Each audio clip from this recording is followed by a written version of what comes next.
تجھے کس چیز نے مغرور کیا ہے؟ تیرے پاس ہے کیا؟ دولت، حسن، جوانی، اقتدار، صحت، وہ چیز تو بتا کہ جس میں تجھے ناز ہے۔ اس کی توفیق کے بغیر تو ایک قدم نہیں چل سکتا، تو سانس نہیں لے سکتا، تو پھر ناز کس بات پہ، غرور کس بات پہ ہے؟ اور اسی کا در چھوڑ کے بھاگ گیا جس نے تجھے زندگی دی، اسی کی دہلیز سے بغاوت کر گیا جس نے تجھے تخلیق کیا، اسی کے حکموں کو توڑ رہا ہے جو تجھے زندگی کی ساری بہاریں بہم پہنچا رہا ہے۔ 5 مرتبہ آواز آتی تھی، حی علی الصلاۃ، حی علی الفلاح، آجا نیکی کی طرف، تو نے کبھی پرواہ نہیں کی۔ لیکن صبح جب اٹھتا ہے تیرا رزق بند نہیں ہوا ہوتا، تجھے ناشتہ اس طرح ملتا ہے، تجھے آکسیجن تازہ ملتی ہے، تجھے نعمتیں نصیب ہوتی ہیں۔ بتا کائنات میں کوئی ایسا بھی ہے جس طرح تیرا رب ہے؟ ما غرک بربک الکریم، وہ شے کون سی ہے جس نے تجھے کریم رب سے غافل کر دیا؟ تو آجا پلٹ کے۔ تو اس آیت کریمہ میں بھی اسی عنوان کو موضوع سخن بنایا گیا، یا ایھا الذین آمنوا اتقوا اللہ، اے ایمان والو اللہ سے ڈر جاؤ۔ اللہ سے ڈرنا اس مفہوم میں ہے کہ بندہ ڈرتا ہے کہ مالک کہیں ناراض نہ ہو جائے، وہ روٹھ نہ جائے، میری زندگی کا سارا حسن اس کی رضا سے ہے، اور اگر وہ روٹھ گیا تو میرے پلے رہے گا کیا؟ دیکھیے جب اللہ روٹھتا ہے، ناراض ہوتا ہے تو رزق بند نہیں کرتا، اللہ ناراض ہوتا ہے تو آکسیجن بند نہیں کرتا، سورج کو حکم نہیں ہوتا کہ فلاں میرا نافرمان ہے، تیری کرنیں اس کے آنگن میں نہیں جانی چاہیے، چاند کو منع نہیں کیا جاتا، فلاں کے آنگن میں چاندنی نہیں بکھیرنی، آکسیجن روک دی نہیں جاتی، کھانے روک نہیں دیے جاتے۔ جب اللہ کسی سے ناراض ہو جاتا ہے ہدایت روک دیتا ہے، اللہ کسی سے ناراض ہوتا ہے تو من اجڑ جاتا ہے، اللہ جب کسی سے ناراض ہوتا ہے تو سجدوں کی توفیق نہیں ملتی، اللہ جب کسی سے ناراض ہوتا ہے تو خشیت الہی کے جذبے چھین لیے جاتے ہیں، تو وہ یہ دولتیں لے لیتا ہے۔ بندہ سمجھتا ہے میں نماز پڑھنے نہیں جاتا، وہ تو کون ہے نہ جانے والا، وہ بلاتا ہی نہیں ہے، تجھے توفیق سجدہ ہی نہیں دیتا ہے، تو کون ہے؟ تو بھاگتا ہوا جائے۔ یار کسی کو کارڈ آیا ہو کسی منسٹر کا تو وہ کئی لوگوں کو دکھاتا پھرتا ہے، آج کل تو وہ جو ہے وہ شیئر کر دیتے ہیں، جی مجھے فلاں نے بلایا ہے، تو لوگ جلیاں ڈالتے ہوئے جاتے ہیں فلاں نے بلایا، تو رب نے بلایا ہو تو کوئی جائے نا، وہ میاں تجھے اس نے پھر بلایا ہی۔ تیرے سے ناراضگی ایسی ہے کہ تیرے کانوں سے آواز تو ٹکرائی ہے لیکن تیری روح تک نہیں پہنچی، اس نے روک دیا راستے میں۔ اللہ فرماتا ہے کہ ہم ان کے کانوں میں پردے ڈال دیتے ہیں، ان کی آنکھوں پہ پردے ڈال دیتے ہیں، ان کے دل پہ پردے ڈال دیتے ہیں۔ تو بندہ کہتا ہے میں نہیں پڑھتا، تو کون ہے نہ پڑھنے والا؟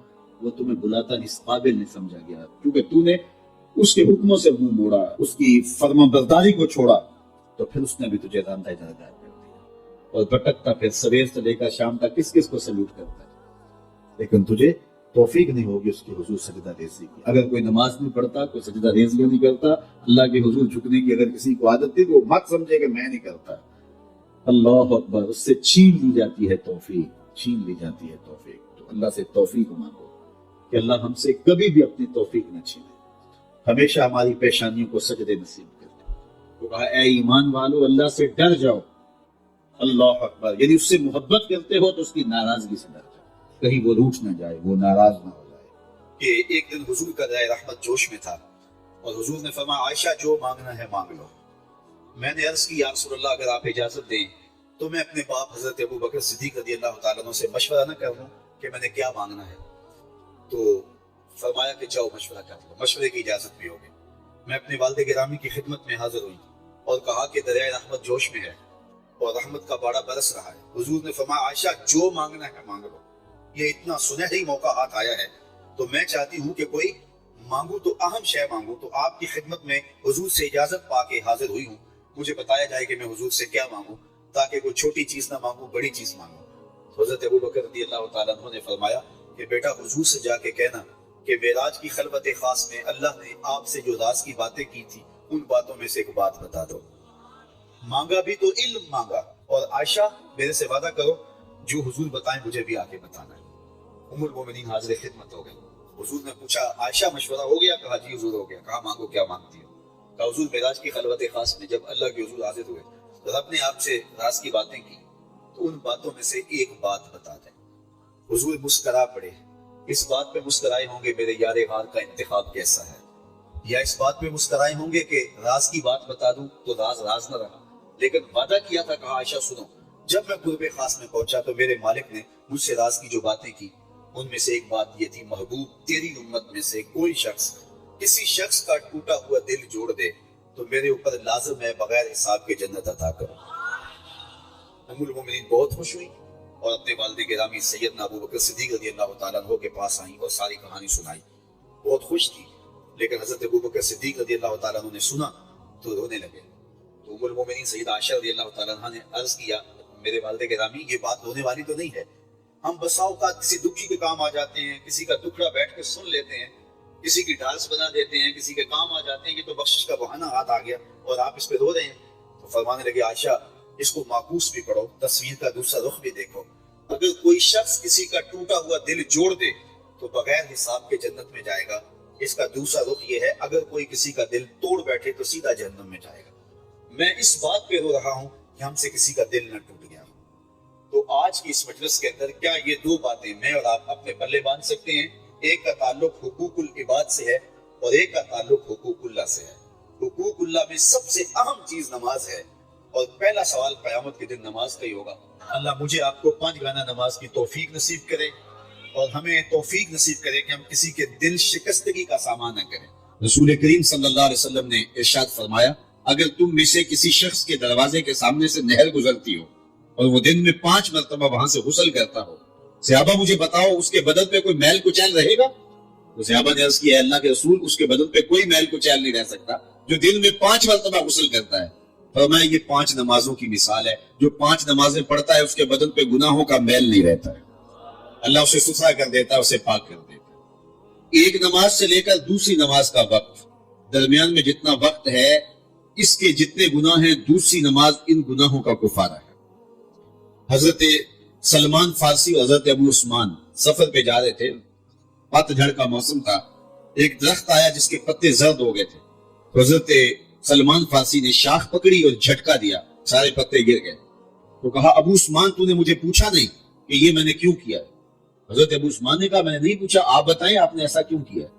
تو حضرت سلمان فارسی کہنے لگے ایک دن میں رسول اللہ کے ساتھ تھا، سفر پہ تھا، ایسے ہی ایک درخت آیا جس کے پتے زرد ہو چکے تھے، حضور نے شاخ پکڑی، جنبش دی، جھٹکا دیا، پتے گر گئے۔ حضور نے مجھے دیکھا اور کہا اے سلمان تو نے مجھے پوچھا نہیں کہ میں نے ایسا کیوں کیا؟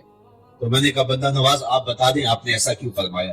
فرمایا سلمان جس طرح میں نے اس شاخ کو جنبش دی اور اس پر کوئی بھی پتا نہیں رہا، سارے گر گئے، جب بندہ نماز کے لیے کھڑا ہو جاتا ہے بدن کے سارے گناہ جڑ جاتے ہیں۔ اللہ کی توفیق سے میرا خیال ہے کہ آپ سارے لوگ نمازی ہوں گے، اور میری مائیں بہنیں اور بیٹیاں جو تشریف لائی ہیں انہیں بھی 5 گانا نماز کا شعور اور توفیق نصیب ہوگی۔ آج ہم یہاں سے عزم کر کے جانا ہے کہ ہمارے خاندان میں، ہمارے رشتہ داروں میں، ہماری اولادوں میں اگر بدقسمتی سے کوئی بے نمازی ہے تو آج عزم کر کے جائیں کہ وہ بے نمازی نہ رہے، اتنے زور سے تبلیغ کریں گے کہ وہ نماز پڑھنے پہ مجبور ہو جائیں۔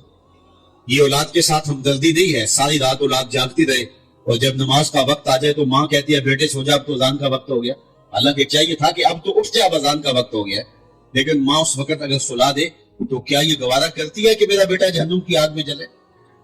ماں اپنی اولاد کو جگائے، اس سے ہمدردی یہ نہیں ہے کہ اب اس کو سونے دے، بیچارہ ساری رات جاگتا رہا ہے۔ ساری رات جاگنے کو اسے حکم کس نے دیا تھا؟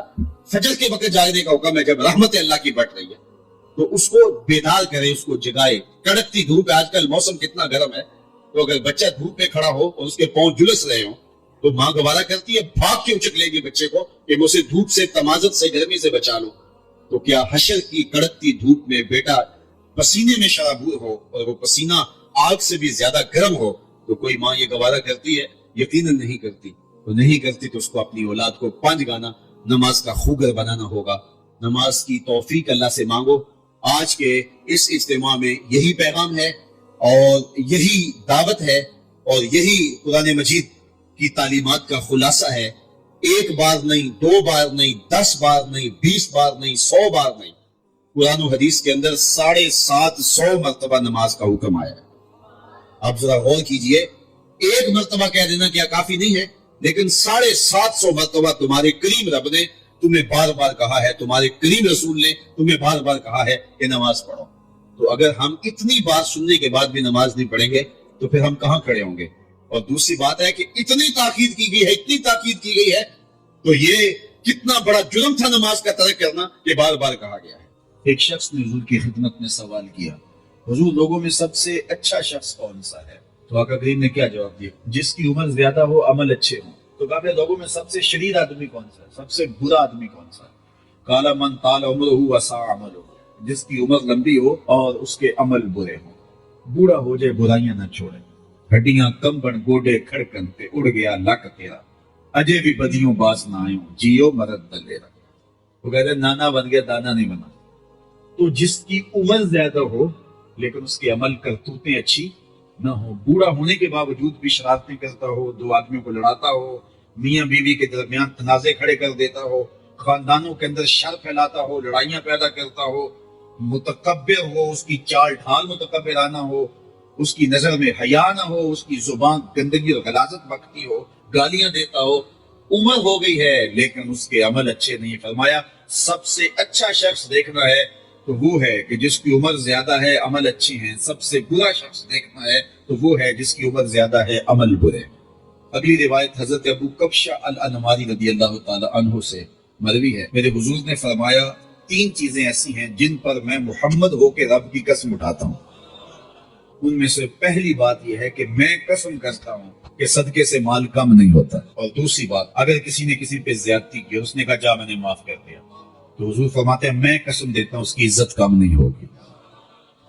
ہو سکتا ہے کوئی شریک کہہ دے اور ڈر دے معاف کرتا ہی، کہا وہ کہہ دے، لیکن میں محمد قسم دیتا ہوں کہ عزت کم نہیں ہوگی، میں رب سے عزت لے کے دوں گا اسے.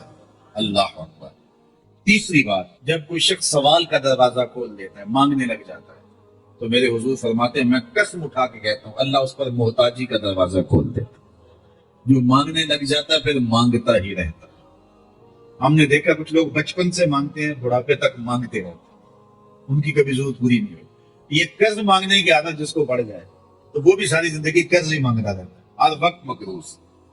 تو جس کو مانگنے کی عادت پڑ جائے تو میرے حضور فرماتے ہیں میں قسم اٹھا کے کہتا ہوں محتاجی کا دروازہ بند نہیں ہوتا. محتاجی اس کی جو ہے وہ مستقل اس کے اوپر مسلط کر دی جاتی ہے، وہ مانگتا ہی رہتا ہے. تو آئیے اس مختصر زندگی کو اللہ کے نام لگائیں، اس کے ذکر سے وابستہ کریں. دنیا میں 4 طرح کے لوگ پائے جاتے ہیں. پہلا بندہ وہ جس کو اللہ نے مال بھی دیا ہے، علم بھی دیا ہے، شعور بھی ہے، ضروریات دین کا علم بھی ہے، اللہ تعالیٰ نے اس کو فہم عطا کیا ہے، علم دیا ہے، اور اس مال میں اپنے رب سے ڈرتا ہے کہ اس کو غلط جگہ خرچ نہیں کرنا، اور صلہ رحمی بھی کرتا ہے، رشتہ داروں کے حقوق کا خیال بھی رکھتا ہے، اس میں جو اللہ کا حق ہے اس کو بھی ادا کرتا ہے، صلہ رحمی بھی کرتا ہے، اللہ کا حق ادا بھی کرتا ہے، اور جو ہے وہ اللہ سے ڈرتا بھی ہے، مال کو غلط خرچ بھی نہیں کرتا. میرے حضور فرماتے ہیں کائنات میں سب سے افضل شخص دیکھنا ہے تو یہ شخص ہے. کائنات میں سب سے افضل شخص یہ ہے کہ جس کو مال بھی دیا گیا اور جس کو علم بھی دیا گیا، اور وہ گڑبڑ نہیں کرتا، وہ اللہ سے ڈرتا ہے، صلہ رحمی کرتا ہے اور مال کا حق ادا کرتا ہے. تو یہ سب سے افضل شخص ہے. دوسرا وہ شخص جس کے پاس علم تو ہے لیکن مال اس کے پاس نہیں ہے، اور وہ نیت کا بڑا سچا ہے، سچے دل سے کہتا ہے اگر میرے پاس مال ہوتا تو میں فلاں کی طرح عمل کرتا. وہ فلاں کے پاس مال ہے، اس نے مسجد بنوائی ہے، میں بھی بنواتا، اس نے دارالعلوم تعمیر کیا ہے، میں بھی کرتا، اس نے ہاسپٹل بنوایا ہے، میں بھی کرتا، اس نے مخفی انداز سے غریب بچیوں کی شادیاں کی ہیں، یہ کام میں بھی کرتا، اس نے دکھیوں کے کام آیا ہے، مصیبت زدوں کے کام آیا ہے، میں بھی آتا. تو وہ کہتے ہیں کاش کہ میرے پاس، اور یہ سچے دل سے کہہ رہے ہیں، یہ نہیں کہ ہوتا تو پھر یہ اوپر اس میں کہہ رہے ہیں ہو تو پھر تیور ہی بدل جاتے ہیں. ساری کو نیت ہوتا ہے کہ واقعی اس کو وہ نصیب ہو جائے تو وہ وہی کھڑا نظر آئے. تو حضور فرماتے ہیں وہ ہو بھی سچی نیت والا، سچی نیت والا، اور وہ کہتے ہیں اللہ مجھے اگر مال دے میں فلاں کی طرح عمل کروں گا. میرے رسول فرماتے ہیں قیامت کے دن جب نامہ یا مال تولا جائے گا دونوں کے عمل برابر ہوں گے. اس نے خرچ کیا اور اس نے صرف نیت کی تو دونوں برابر کھڑے ہوں گے. اس نے مسجد بنائی، دارالعلوم بنایا، اس نے بنایا کچھ نہیں تھا، نیت کی تھا، لیکن نا علم تھا، علم کی وجہ سے نمبر لے گیا. کہتا مالک میرے پاس ہوتا میں یوں کرتا، کیا کچھ نہیں، نہ ہوا نہ کیا، لیکن قیامت کے دن جب نامہ مال تلے کے برابر کھڑے ہوں گے. اچھا، تیسرا شخص جس کو اللہ نے مال دیا ہے لیکن علم نہیں دیا. مال کی فراوانی ہے لیکن علم نہیں ہے، شعور نہیں ہے، جہالت کی وجہ سے وہ مال میں گڑبڑ کرتا ہے اور اپنے رب سے بھی نہیں ڈرتا، ولا یصل رحمہ، اور صلہ رحمی بھی نہیں کرتا، اور اس کے اندر اللہ کا جو حق تھا وہ بھی ادا نہیں کرتا. میرے رسول فرماتے ہیں کائنات میں سب سے زیادہ خبیث بندہ دیکھنا ہے تو یہ کھڑا ہے، سب سے زیادہ منزل کے اعتبار سے خبیث ترین شخص یہ کھڑا ہے۔ چوتھا شخص کون سا ہے؟ جس کے پاس علم بھی نہیں ہے، جس کے پاس مال بھی نہیں ہے، اور وہ کہتا ہے کہ اگر میرے پاس مال ہوتا تو میں بھی فلاں کی طرح عیش کرتا، میں بھی یوں موج میلہ کرتا، مستیاں کرتا، شرابوں کے جام لڑاتا، یوں ناچ گانا کی محفلیں، رقص و سرود کی مجالس منعقد کرتا، میں بھی پھر من کی خوشیاں پوری کرتا۔ تو وہ جہالت کی وجہ سے وہ کہتا ہے کہ اگر میرے پاس مال ہوتا تو میں بھی اس کی طرح عیش و عشرت کرتا۔ اللہ اکبر۔ میرے رسول فرماتے ہیں کل قیامت کے دن جب نامہ اعمال تولے جائیں گے تو دونوں ایک ہی جگہ پہ کھڑے ہوں گے، اس نے کیا بھی کچھ نہیں لیکن اس کے ساتھ کھڑا ہوگا۔ ہم اپنے آپ پہ غور کریں، اپنی زندگی پہ غور کریں، ہم کہاں کھڑے ہوئے ہیں۔ یہ بات تو ہمیں کہی گئی تھی نا کہ جو الطہور نصف الایمان، صفائی آدھا ایمان ہے، لیکن یہ ان لوگوں نے اپنا لیا کہ جن کے مذہب میں نہانا اور غسل کرنا روا نہیں تھا۔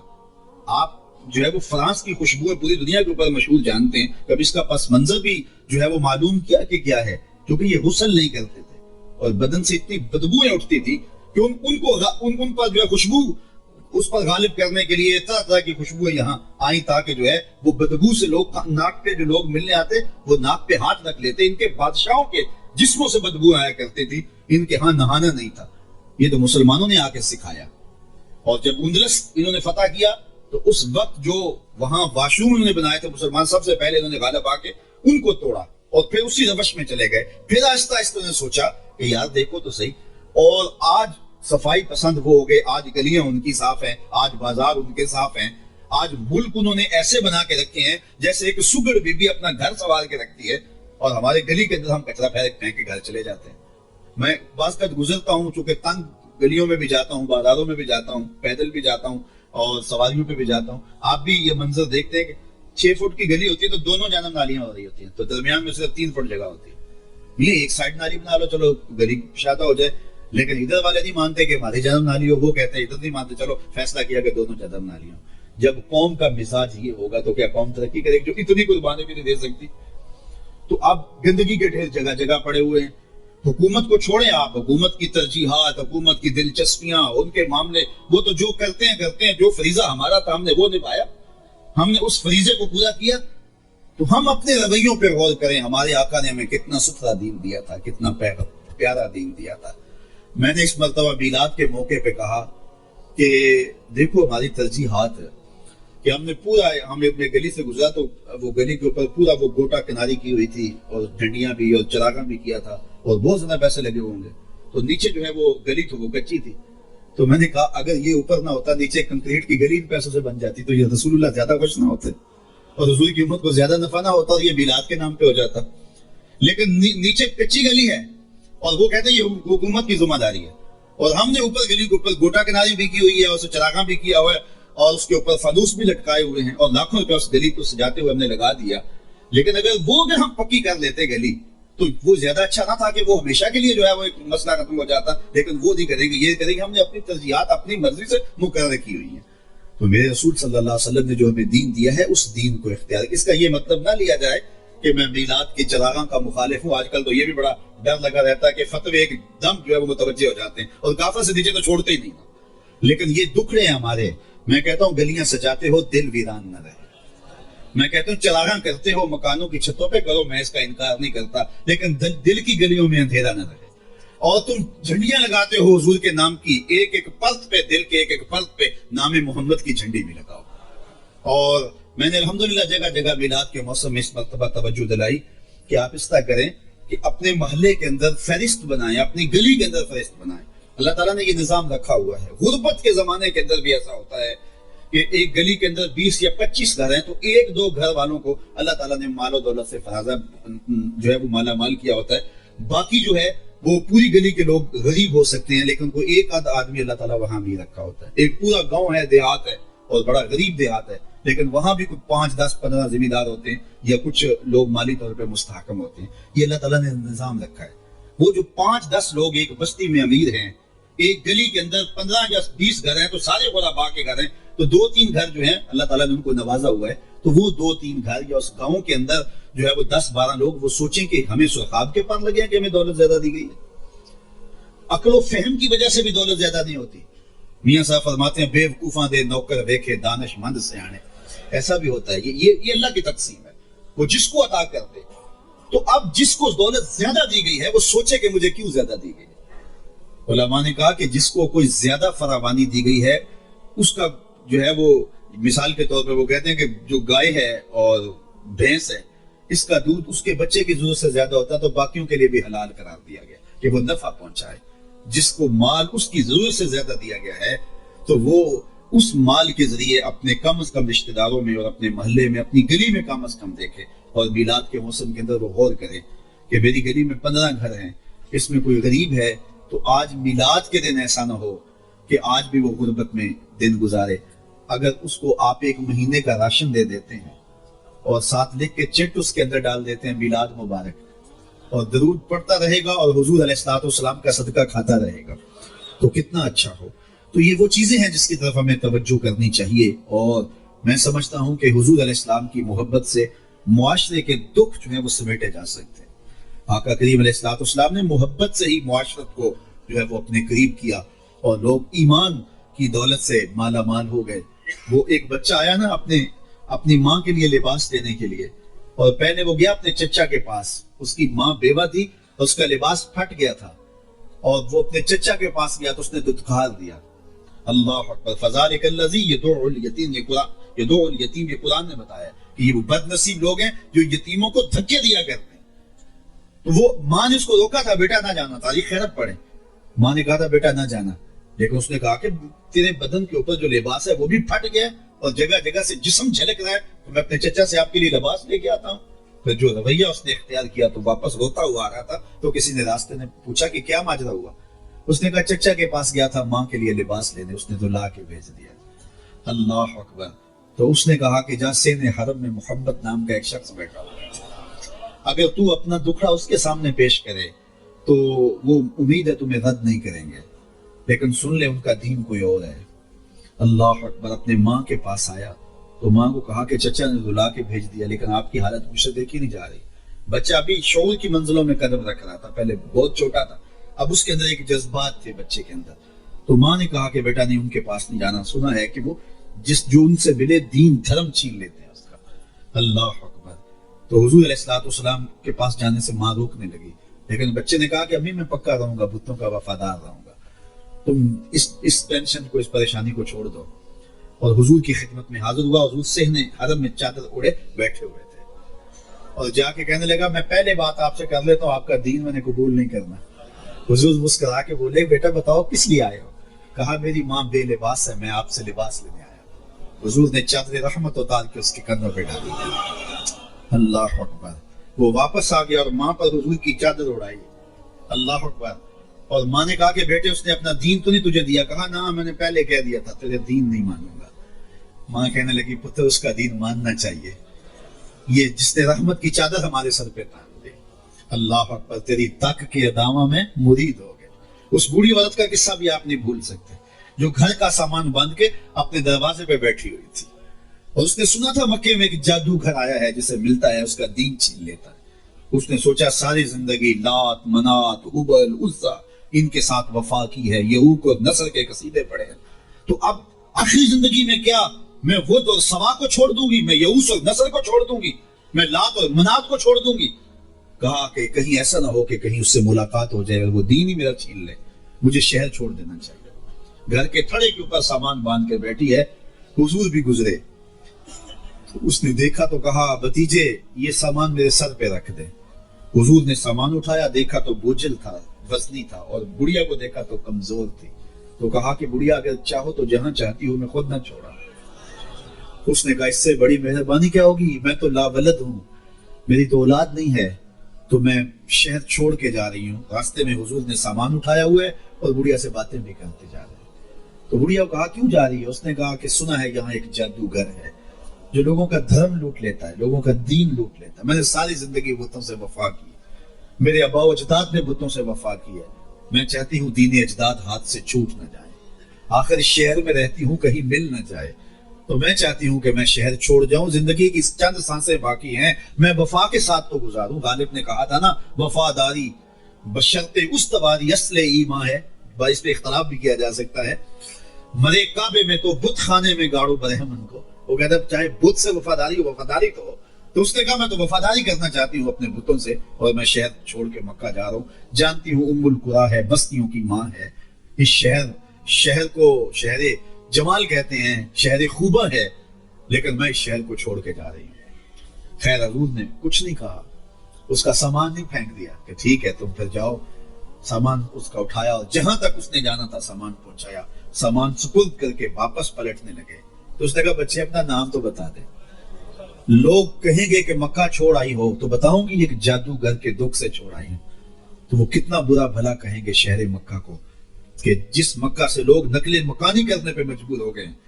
تو میں انہیں یہ بھی بتاؤں گی کہ جس مکے میں جادوگر رہتا ہے اتنا اچھا نوجوان بھی رہتا ہے، تو تیرا نام لیا کروں گی، تیرے قصیدے پڑھا کروں گے۔ تو حضور علیہ السلام مسکرا پڑے، کہا بڑھیا جس جادوگر سے بھاگ کے آئی ہے وہ تیرے سامنے کہا۔ اس نے کہا سچ سے آپ ہی محمد ہیں؟ حضور نے فرمایا نام میرا یہی ہے۔ تو اس نے کہا پھر آپ کا جادو میرے پہ چل گیا۔ اللہ اکبر، تیری تک کے ادامہ میں مرید ہو گئے، لوگوں کی خدمت کریں، بوڑھوں کے کام آئیں، دکھیوں کے کام آئیں، مصیبت زدہ کے کام آئیں۔ حضور یتیم ہو کے یتیم پرور تھے، لاچاروں کی مدد کرتے، لوگوں کے گھروں میں پانی بھر کے دے دیتے، اور دکھیوں کے کام آ جاتے اور مصیبت زدوں کے کام آ جاتے۔